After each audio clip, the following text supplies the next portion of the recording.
Buongiorno e benvenuti a 7 in punto. Parliamo della giornata internazionale dedicata alle persone con disabilità il 3 dicembre. Lo facciamo con il nostro gradito ospite. Buongiorno e benvenuto a Don Roberto Ravazzolo, presidente di OPSA, Opera della Provvidenza di Sant'Antonio in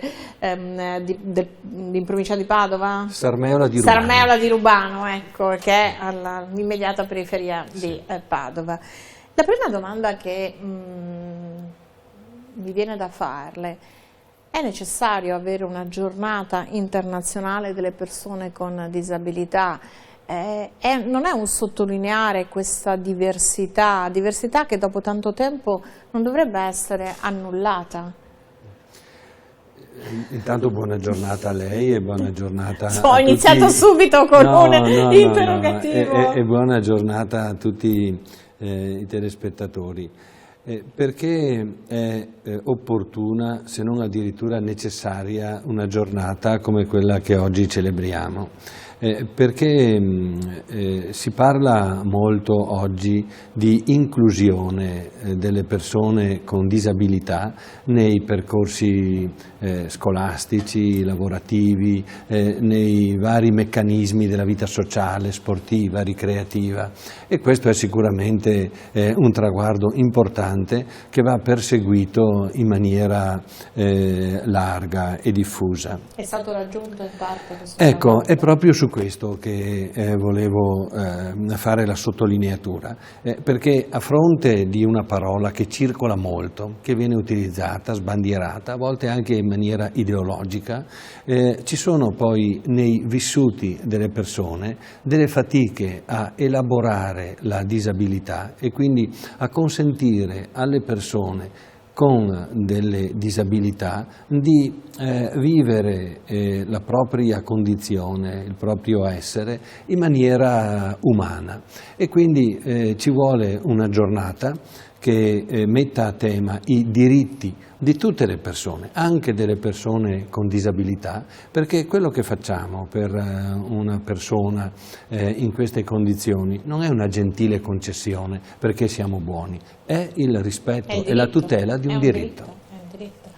Quindi la diversità, più che nella diversità degli individui, che poi ognuno di noi è diverso da un altro individuo, è soprattutto in questa diversità di trattamento che ancora in qualche modo riserviamo a persone che hanno magari esigenze diverse rispetto, chiamiamola così, alla massa. E questo è il problema? Il termine che lei ha utilizzato è ancora una volta estremamente azzeccato, perché forse più che di disabilità dovremmo veramente parlare di diversità. Ognuno di noi è unico, irripetibile, ha una sua identità, una sua storia, un suo modo di vivere e di pensare il proprio futuro, e sappiamo benissimo non c'è una persona uguale a un'altra, ma la disabilità che uno si può portare dalla nascita o che può essere acquisita per un incidente, per una malattia, per gli eventi della vita che sappiamo sono sempre imprevedibili, non possono costituire uno stigma.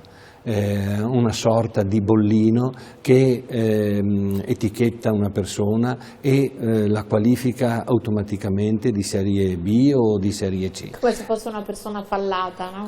Esattamente, ogni persona ha una sua singolarità e nella sua unicità ha diritto di esprimersi per quello che è. Sono provocatoria se dico che dovremmo tutti quanti riflettere sul fatto che poi siamo tutti diversi, ma a mio avviso ciascuno di noi ha una disabilità. Magari non è così evidente, però ciascuno di noi, se facciamo un attimo di esame di coscienza, può trovare una disabilità. Penso che anche Se questa, si è onesti con se sì, stessi. penso che anche questa sia una pista interessante, nel senso che ognuno di noi sicuramente ha desideri, aspirazioni, progetti. Non sempre è possibile realizzare quello che abbiamo in animo, perché ci sono dei limiti oggettivi legati alla cultura, legati alla condizione sociale in cui ci troviamo, alla formazione che abbiamo ricevuto, alle possibilità materiali che si creano e anche determinano. i luoghi in cui siamo cresciuti alla fine sono determinanti. I luoghi in cui siamo cresciuti. Le esperienze di vita sono determinanti. Assolutamente sì, tant'è appunto che lo stesso concetto di disabilità ha una accezione legata non soltanto a una menomazione fisica oppure intellettiva. Per disabilità intendiamo una non abilità in qualcosa e da questo punto di vista tanto o poco siamo tutti coinvolti. Siamo tutti disabili. Voi come OPSA siete molto impegnati e proprio in questa sensibilizzazione, cioè non basta una giornata, mettere un cartellino su una data, ma bisogna anche fare qualcosa di concreto. E la comunicazione, no? I mezzi di comunicazione può essere una strada indubbiamente da percorrere, però non basta più soltanto una volta, mi ricordo, no? C'erano gli spot di comunicazione sociale che poi lasciano un po' il tempo che trovano, invece bisogna intervenire con quelli che sono gli strumenti che in questo momento, no, attecchiscono, quindi penso ai video nei social, penso a queste miniserie, no? Le miniserie che piacciono tanto. E perché non fare una miniserie dove si pongono questi temi e si pone l'accento su questi temi? E quindi nasce che cosa? Lo facciamo dire a lei?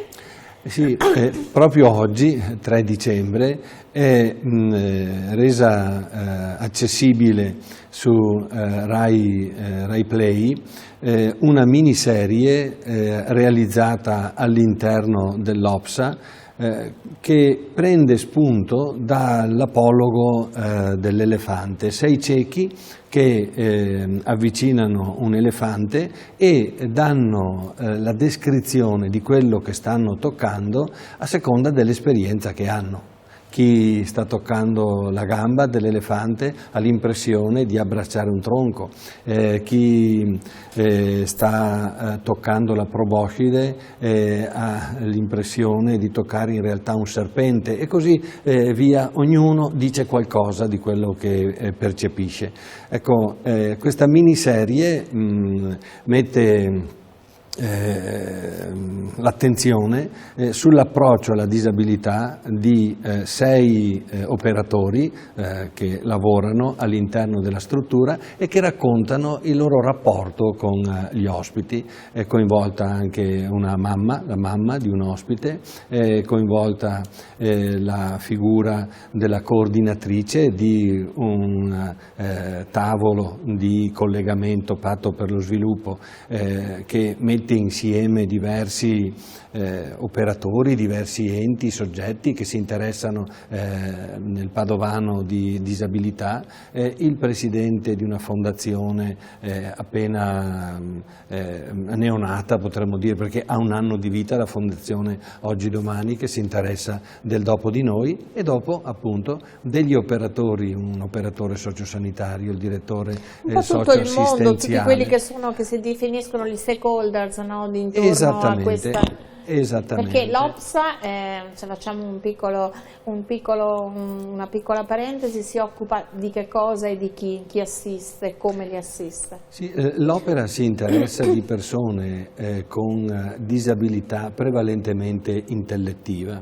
Adesso si sta aprendo un po' anche all'autismo, a persone con disturbi del comportamento, ma fin da quando è nata, negli anni 60, l'opera ha cercato di rispondere a un bisogno di famiglie che non avevano, rimaste abbandonate, che non avevano strumenti, non solo non avevano la cultura, ma neanche i mezzi pratici, materiali per assistere, accompagnare i propri figli che nascevano con varie forme di disabilità. E il vescovo fondatore, Monsignor Bordignon, girando per le parrocchie della diocesi, aveva fatto proprio molta attenzione a queste presenze, per lo più di ragazzi, adolescenti, e al termine del giro della visita pastorale si decise di creare una casa per poter ospitare queste persone e dare un aiuto concreto alle famiglie. Quanti ragazzi, ragazze, quante persone riuscite ad ospitare, creando anche quella che si dice sulla carta, no? Perché sulla carta i progetti sono bellissimi, i progetti del dopo di noi, i progetti del sollievo, tante belle cose, poi quando ti ritrovi, e questo vale anche per gli anziani, che è un problema, che disabilità in questo senso, quando uno non è più autonomo, indipendente, certo, ecco che non c'è una struttura della società che gli dia una mano. Queste strutture che sono di sollievo, no? Poi alla fine, ecco, che tipo di risposte può dare in termini numerici, perché poi credo che è una goccia un po' in un mare di un fabbisogno crescente. Sì, quando l'opera è nata, non dico fosse l'unico ente del genere nel territorio, però sicuramente tra i pochi, e in pochi anni arrivò ad avere 800 ospiti. Stabili o stabili, 800 ospiti stabili, poi il nascere anche di altre risposte nel territorio più vicine alle famiglie, la sensibilità che si è sviluppata all'interno dei servizi, supporti giornalieri, qualcosa c'è, insomma. Diciamo, sempre frutto del volontariato. Frutto del volontariato, oppure anche di cooperative, di fondazioni che si sono prese a cuore il problema e hanno cercato di essere risposta. Attualmente l'opera accoglie 380 ospiti con disabilità e 180 anziani non autosufficienti con decadimento cognitivo, per un totale grosso modo di 560 ospiti in tutto, cercando di accompagnare le persone nella realizzazione del progetto di vita che è, credo, l'obiettivo vero, primo di ogni persona, e perché togliere questo diritto a una persona con disabilità. E anche il diritto ai familiari di poter avere anche loro una vita, perché se uno poi si dedica interamente all'assistenza di un familiare, rinuncia, ecco che quindi creiamo sempre delle disparità. Io volevo chiederle, lei prima ha sottolineato una evidenza, se oggi i progetti ci sono, le iniziative ci sono, però c'è uno scoglio che è quello anche dei costi. Lei prima diceva non è una questione solo di non avere gli strumenti culturali, perché poi gli strumenti culturali uno si affida a qualcun altro, ma quando tu non hai i soldi per poter garantire un'assistenza ai tuoi familiari, ecco che insomma si fanno tanti ragionamenti un po' fini a se stessi. Secondo lei, visto che si occupa di queste tematiche da tempo, una vera e propria rivoluzione delle politiche sociali, perché abbiamo messo possiamo dire, un tampone alla falla con il sistema delle badanti, però un sistema che è inutile che ce lo raccontiamo, funziona e non funziona così come è concepito, perché non è neanche concepibile che delle assistenti H24 con poche ore di riposo, insomma, come andrebbe riorganizzata le politiche sociali in modo da garantire davvero diritti a tutti di vivere con dei progetti, con tutte le difficoltà che ci possono essere in una più o meno non autosufficienza. La riforma sulla non autosufficienza, o meglio la legge che è stata fatta e della quale stiamo attendendo i decreti attuativi, ha delle prospettive, offre delle linee da questo punto di vista. Quello che bisogna verificare è la sostenibilità di quel progetto, di quel modello, perché anche l'assistenza domiciliare, tanto dell'anziano non autosufficiente quanto del disabile grave e gravissimo, non c'è dubbio che sia la soluzione migliore. Bisogna vedere quanto è praticabile, se realmente si dispone di un quantitativo di operatori sociosanitari, di infermieri che coprano il fabbisogno. Da questo punto di vista siamo in una fase di ricerca, di esplorazione, di indagine, vedremo che sbocchi concreti si riuscirà a trovare. E dal punto di vista proprio anche dell'offrire queste opportunità a tutti, perché i redditi sono vari, no? E chiunque abbia avuto una persona, semplicemente anche un anziano, da assistere sia a domicilio che anche in una struttura, che poi, come giustamente diceva lei, nessuno mette un proprio padre, una propria madre, un proprio nonno o nonna in una struttura a cuor leggero, perché per quanto viene sradicato dal suo contesto, però è vero anche che piuttosto che abbandonare nella solitudine o nella impossibilità di fare certe operazioni perché serve una struttura, però ci vogliono delle cifre incredibili.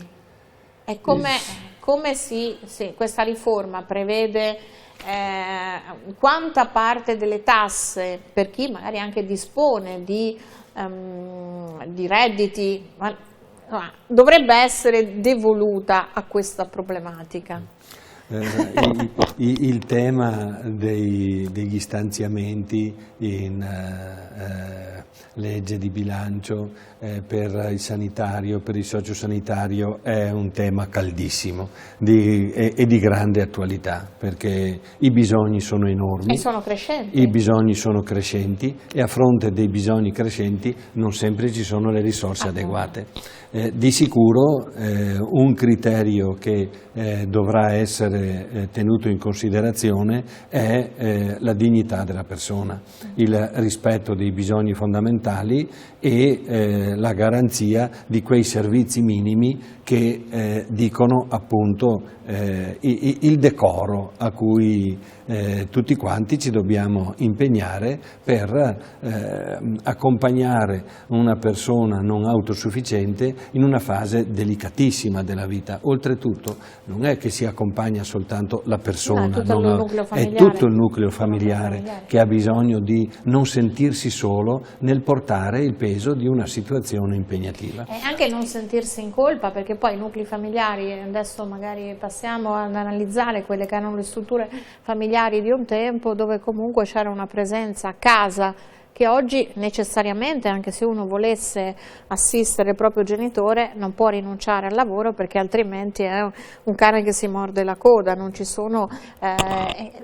pensare di devolvere una parte delle tasse, quasi, non dico una tassa vecchiaia, una tassa non autosufficienza, in modo che ciascuno di noi, una forma di assicurazione, quando arriva di fronte ad un eventuale problema, al suo gruzzoletto, che può anche in maniera senza andare a impattare sul resto della famiglia, può disporre una sua adeguata e corretta e dignitosa non autosufficienza.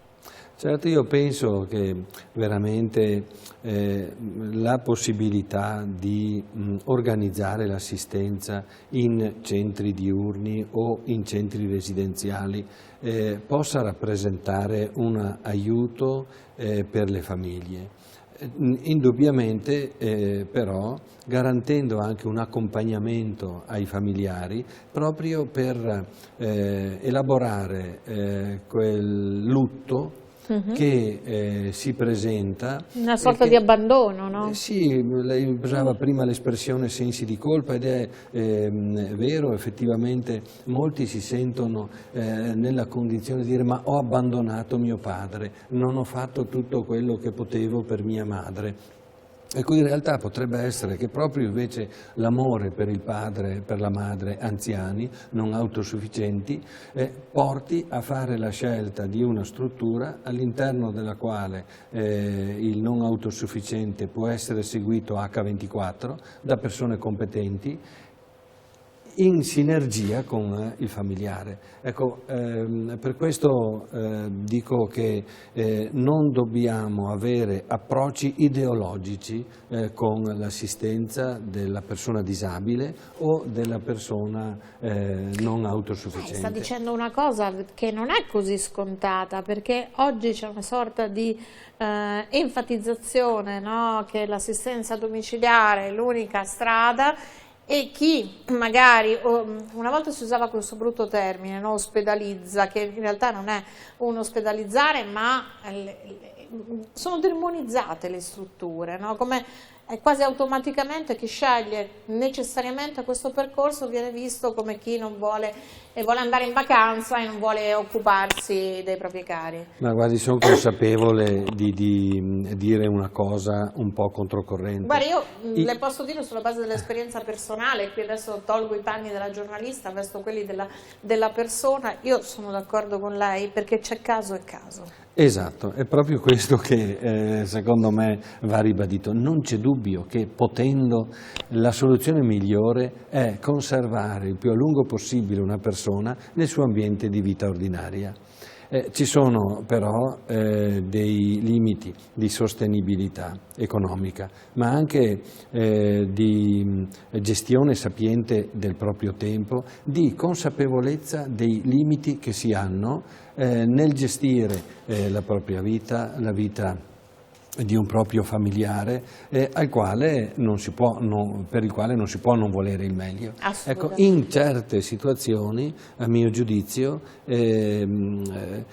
pensare a un accompagnamento strutturato può essere estremamente efficace. Non lo dico perché sono direttore di una struttura residenziale dove sono ospitate delle persone con disabilità grave e gravissima e anziani non autosufficienti, anche in forma molto impegnativa. Lo dico perché cerco di osservare questo problema dal punto di vista delle persone con disabilità o anziani non autosufficienti. Anche perché in una struttura possono avere magari il sollievo di iniziative, di un principio di riabilitazione, una socialità, che invece a casa magari da soli, sempre con la solita persona, che è la badante, perché poi alla fine i familiari possono sì esserci il sabato piuttosto che la domenica, un'ora alla sera, ma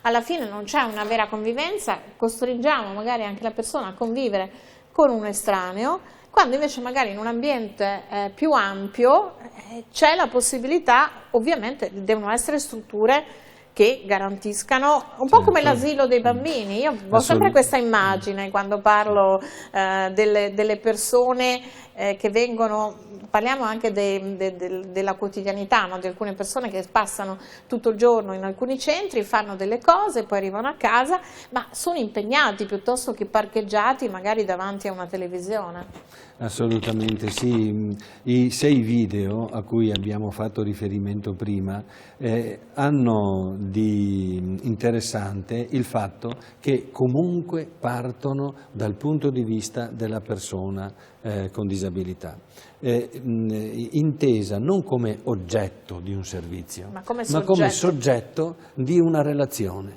Questo cambia la prospettiva. E noi abbiamo oltretutto un sistema di controllo delle strutture che garantiscono servizi residenziali da parte dell'ULSS, il sistema di accreditamento che ha l'obiettivo proprio di certificare la presenza di elementi di qualità che garantiscono questo che abbiamo detto. E devo riconoscere una cosa, nella struttura, ma non solo in quella in cui io lavoro, anche in altre, ho visto da parte degli infermieri, degli operatori sanitari, degli educatori, dei volontari, fare cose nei confronti dei propri assistiti che non so se un familiare farebbe. E questo lo devo dire a giusto riconoscimento di una dedizione straordinaria. Chiudiamo evidenziando un'altra problematica. Queste strutture sono bellissime, però purtroppo i posti non riescono a soddisfare la richiesta. liste d'attesa lunghissime, o bisogna ricorrere a forme, chi ha la disponibilità privata, ci sono i figli che fanno anche dei debiti, eccetera, eccetera. Anche in questo caso bisognerebbe agire, dovrebbe essere un diritto. Nel momento in cui io voglio essere assistito, accolto in una struttura, dovrebbe esserci la porta aperta. La demografia in Italia purtroppo da questo punto di vista non ci aiuta, perché il rapporto tra popolazione anziana e popolazione giovane è sbilanciato nei confronti della parte più anziana, e quindi si creano dei bisogni assistenziali, e questo si porrà come vera e propria emergenza nei prossimi decenni, per il quale dobbiamo prendere dei provvedimenti non solo a livello di singola struttura, ma veramente a livello di sistema. Anche perché potrebbe essere un'occasione occupazionale, perché è ovvio che se mi proponi una convivenza forzata con un anziano, ma se lo gestisci come possono essere i turni in un qualsiasi ospedale, in un qualsiasi ufficio, credo che siano tante le persone che abbiano voglia anche di fare questo per lavoro. Sì, diciamo che l'immagine che si è riflessa anche un po' causa pandemia del personale infermieristico, di assistenza socio-sanitaria nel senso lato del termine,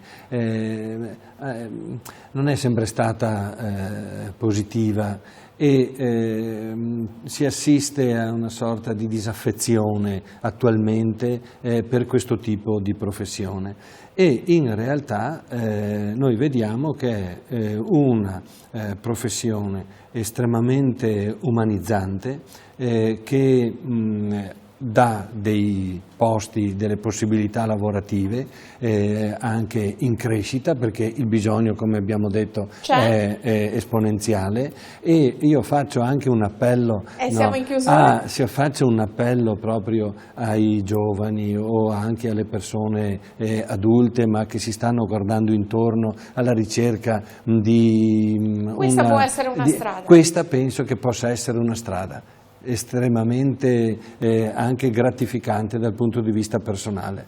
Io ringrazio Don Roberto Ravazzolo, presidente di OPSA, ringrazio per queste riflessioni. 3 dicembre, giornata internazionale dedicata alle persone con disabilità. Grazie e ci rivediamo domani.